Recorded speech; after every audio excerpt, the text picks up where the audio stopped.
we've got to balance the fact that we're playing at home and there's an expectation that we're going to excite and attack and be dynamic as we can be here, with keeping in mind what we did so well there, what we've done so well against them across the most recent 2 games, which is not give them a space to create from in general play. I think the 2 chances that they made that were of real note were from a turnover of our own, which was very much an unforced error and a quick free kick, and we want to make sure it stays that way, that we're not giving away big chances and that we know we can trust ourselves at home to create. We always do. So I think it is making sure that we strike that balance and that we're sensible and we manage the game well. Obviously, you played 3 games against this team this year and only scored 1 goal. What do you have to do to break them down? Yeah, that's not a huge concern of mine coming and playing at home, because I feel like we're on a really good roll here. We've got a really good feeling playing here. We've excited, I think, the crowd in the last 2 games. We've had 2 high-scoring games here, and we feel like we can rest into that without me really forcing that issue. I feel like the biggest part of the game for us is to make sure that it's really competitive. We're really detailed in the way that we defend, the way that we restrict their space, and the way that we've done so far, because that's a really important thing against this team. And then we trust that we'll have our moments as we always do. You're focused on what's going to happen on the field, but you haven't seen this place at full force like it's probably going to be tomorrow night. What do you expect the atmosphere to be like? Yeah, well, I hope it's at least the baseline of the atmosphere that we had in the last home game here, which I thought was phenomenal, and we left with a really good feeling here. And it was easy for me to sell to the players that we've got a chance to come home on Saturday night and win the series in front of 20,000 people in an atmosphere like hopefully none of us have experienced this year. So that's been a big part of the preparation so far. It's been a big part of the message that I put in front of the players, and it would certainly have made a difference where there's that carrot at the end of a win when we go and play in Salt Lake. That's a huge factor. So I feel like it's something that we've got to again lean into and make sure that we use well. Are there any concerns with the 11 double game week? No, I wouldn't say so, because it's I think typically where players find it tough is the Wednesday, Saturday, the Tuesday, Saturday less so. I feel like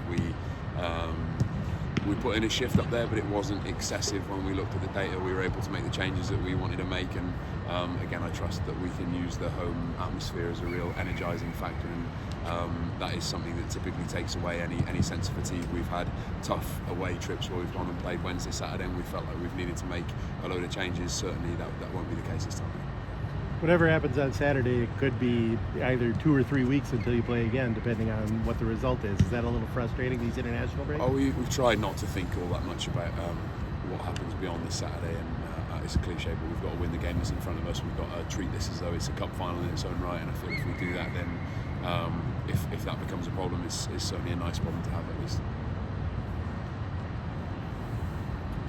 How hard is it just to keep guys from putting too much pressure? I mean, I guess it's, you get the strike if you need it, losing this one, and then you get another chance. But how much do you try and keep guys from, don't make the moment too big, go through normal routine, treat it like a game, like any other, even though there are higher stakes. No, I think we're fortunate in that sense. We're in a good rhythm around how we need to prepare for important games, because we felt like every game that we came back from post-Leagues Cup really felt like a cup final if we wanted to get to where we wanted to get to, and I think we've handled that pressure with real poise. We won 7 of the last 10 games that we felt were crucial in their own right at every point. We've won the first game in the playoffs, treating that as though it's a final, and we'll treat this as it's a final. And I feel like when we've been true to what we do in the build-up to games, process-wise, it's typically stood us in really good stead.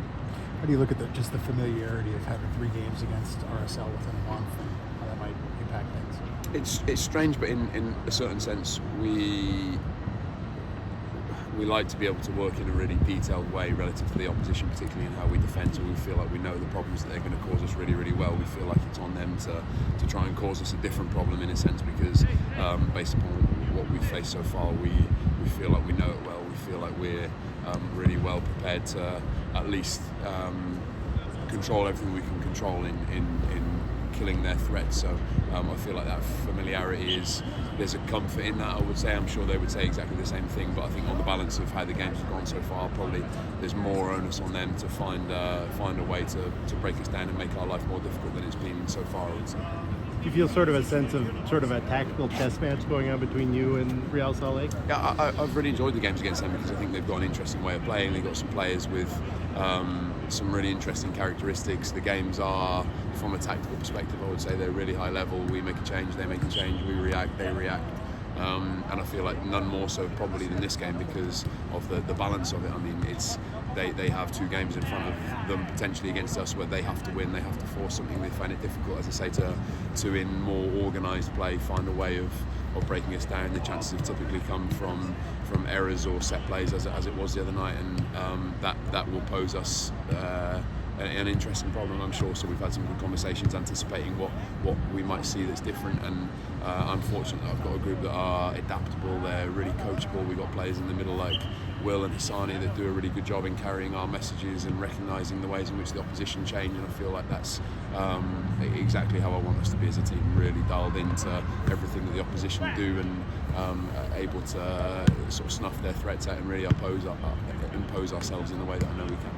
How do you look at Will, just big picture wise? Obviously, he's not as young as he once was, but you've been relying on him very regularly. What has he kind of meant? I feel like he really goes under the radar in terms of his importance, and I think probably the biggest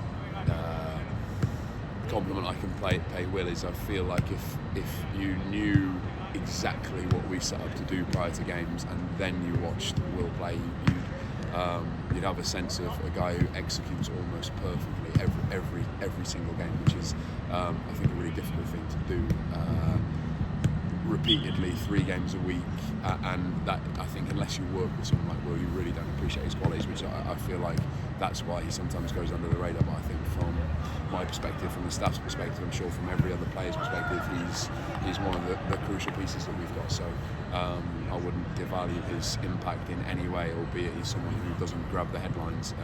Certainly from our perspective, he's up there with the first names on the team sheet. Thanks, Eric. Appreciate the time. Thanks, guys. Wild in here.